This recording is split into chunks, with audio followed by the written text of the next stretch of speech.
Have you been cheating all this time? Out of nowhere, my husband, Michael, blurted out the words, looking at me as if he wanted me to deny it. "You must have hired a detective." Pictures of my partner and me entering a hotel. Photos of us walking arm in arm, snuggling close. The conclusive evidence was already in place. Maybe he was hoping I would apologize and cling to him. "Yes, just as you found out. But there's one thing you got wrong. This isn't an affair. It's serious." Finally, Michael could no longer face me and look down. "Let's get a divorce." Understood. After a brief pause, Michael nodded slowly in response to my final push. Michael and I, who both worked for a major company, met at a company social event and married after a workplace romance, despite being in different departments. Struggling with the demands of my sales job, I chose to become a stay-at-home mom following my marriage, relishing my newfound freedom.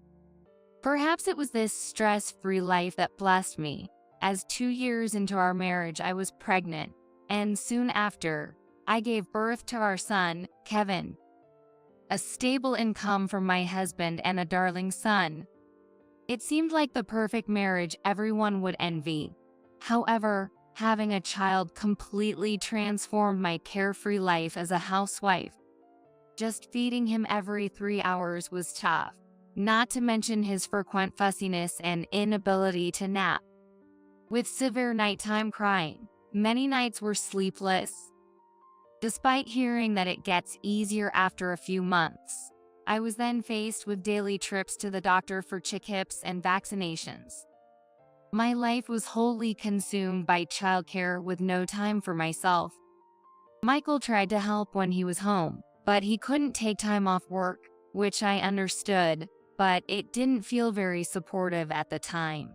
I might have been experiencing postpartum depression in hindsight. Staying home with Kevin felt suffocating, and I was reaching my breaking point. I no longer felt affection for Kevin. Around the time Kevin turned 1, I told Michael I wanted to go back to work. Surprised, as he knew I had chosen to be a stay-at-home mom, he respected my decision. Until I settled into my job, Michael decided to take paternity leave. With my previous experience, I returned to a sales position through a mid-career hire at a small company. Working felt easier than being home with Kevin. Seeing me happy to go to work, Michael suggested that we both work and raise Kevin together. Once his paternity leave was over, he planned to put Kevin in daycare, showing me several nursery websites. I gladly agreed to his proposal and threw myself into my work more than ever. However, at my new job, I met an entrepreneur who was irresistibly charming.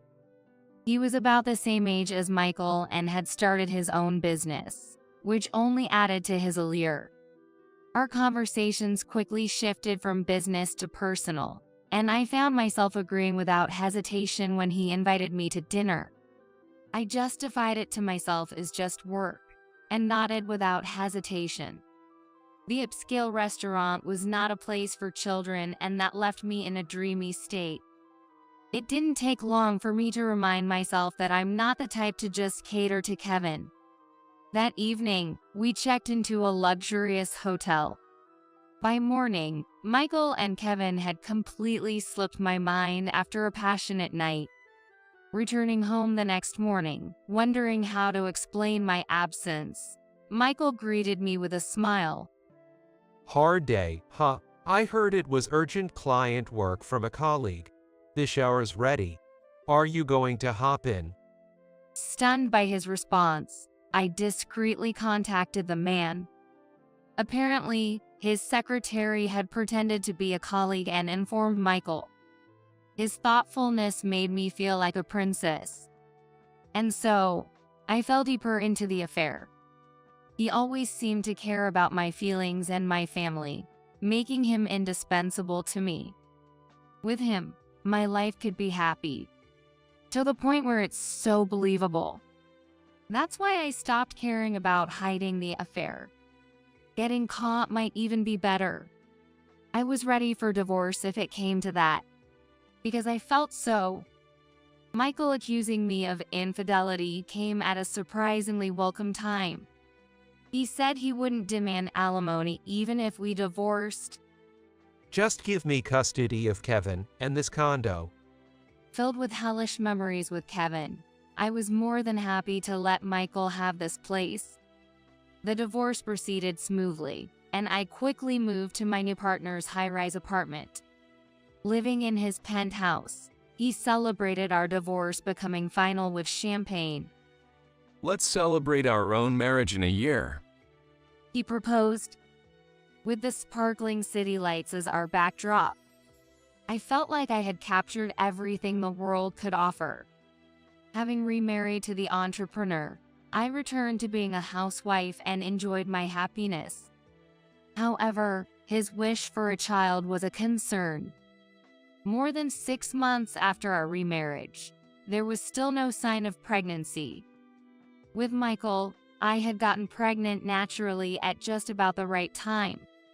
I had been tested before and was told I was quite fertile. Honestly, I suspected the problem might be with him. When I mentioned this, he exploded in anger. Are you saying the problem is with me? That I can't have children? His fury was so intense that further testing seemed out of the question.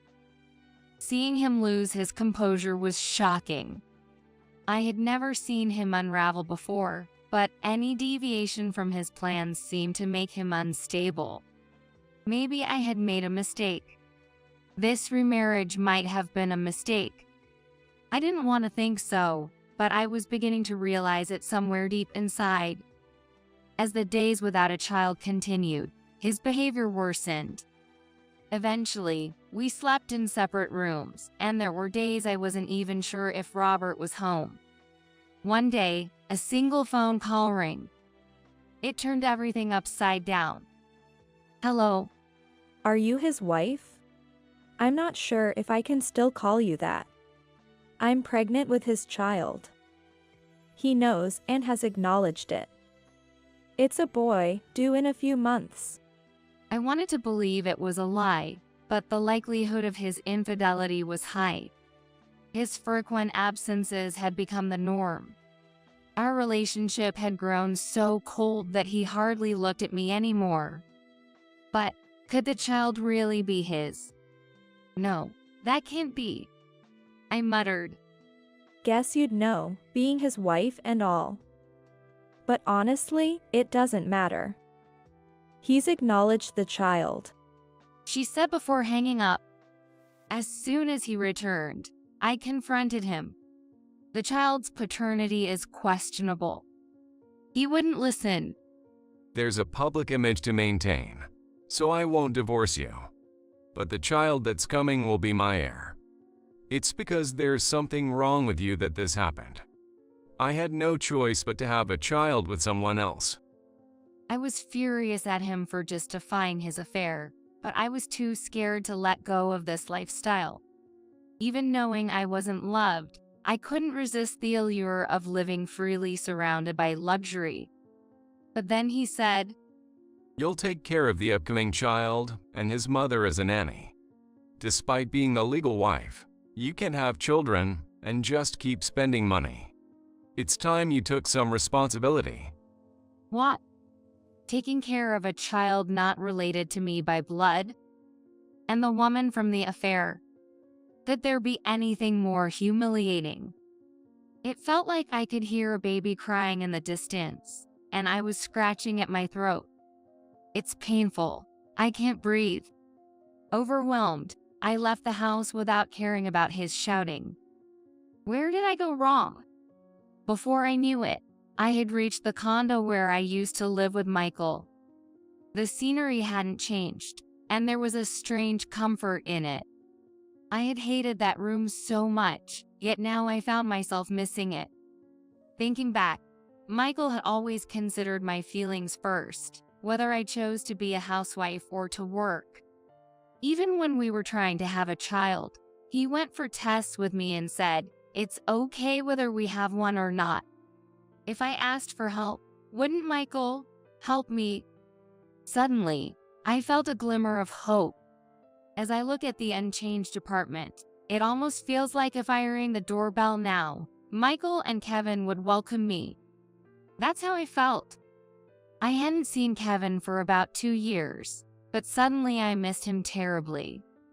No mother could stop loving her own blood-related child. Ma'am, are you going to ring the bell? As I hesitated over pressing the room number, a child spoke to me. I turned around, shocked. It was unmistakably my son. But now, had Kevin just called me ma'am?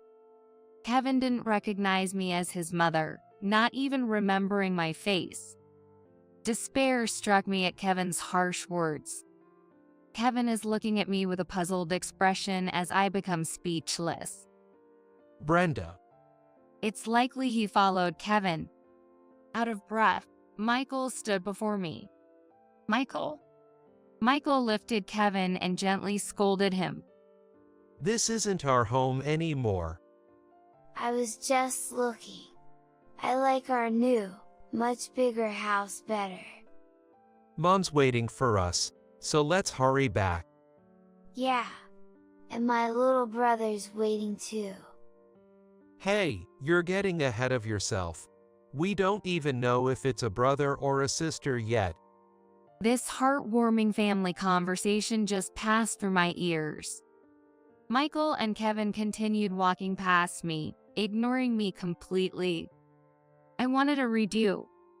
I couldn't even get the words out. Michael had sold the condo full of memories, remarried. And now they're expecting another child. Michael and Kevin, the picture-perfect happy family. I was supposed to be part of that too. Why did I make the wrong choice back then? Faced with the hellish days ahead as punishment, I felt nothing but despair.